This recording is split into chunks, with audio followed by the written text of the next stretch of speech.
Hi guys, nandito po kami sa aming farm at dahil umulan po nung nakaraang araw or nung Sunday, yung mga damo ay nagsilaki na po at hindi na namin makita yung ibang mga tanim namin. So ayan, puro damo na yung gitna. Ang gagawin po namin ngayon ay magdadamo. Ayan. Pero yung ibang bahagi niyan ay naadamuhan na namin kahapon. Ganito, pag may mga nadadaanan naman ako na malalaking damo pa isa-isa, dahil nadaanan ko na siya, hinihila ko na rin. Kasi pag di nakalimutan, hindi na naman siya matatanggal. Yan, mahaba na yung damo. Sa gilid ng palayan. Ayan yung mga damo niya. Tapos eto yung sa pagitan ng aming may sitaw. Ayan yung mga damo. Nagdadamo yung asawa ko dyan.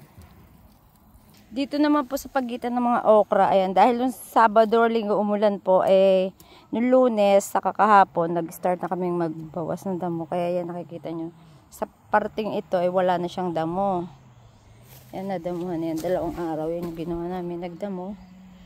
At naglagay ng fertilizer. Saka po ngayon, mainit yung panahon, mabilis na magsilak yung aming mga okra. Ayan, lalaki na siya. Parang everyday, pag pupunta kami dito, ang lalaki niya na agad.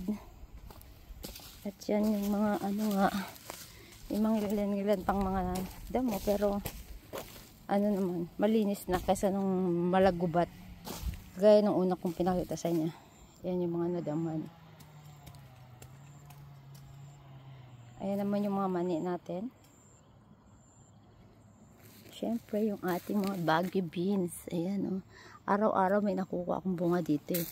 Araw-araw ang bilis niyang lumaki. Saka ang dami niya mga bunga. Ayan, mga bulaklak niya. Napakaraming bulaklak.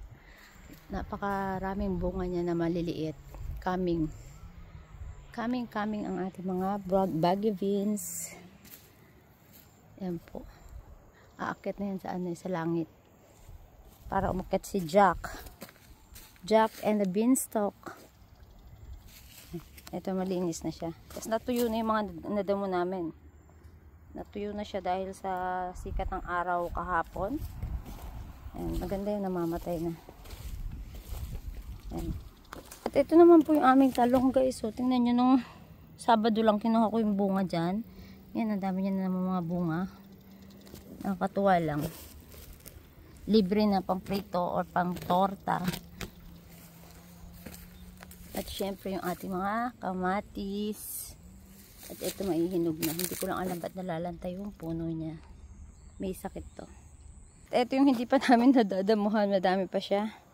Yan. Itong linya na to. Ito yung aking dinadamuhan. Medyo umiiwas lang ako sa araw. Kaya doon ako sa lilim nag-i-start. Yan lang po guys.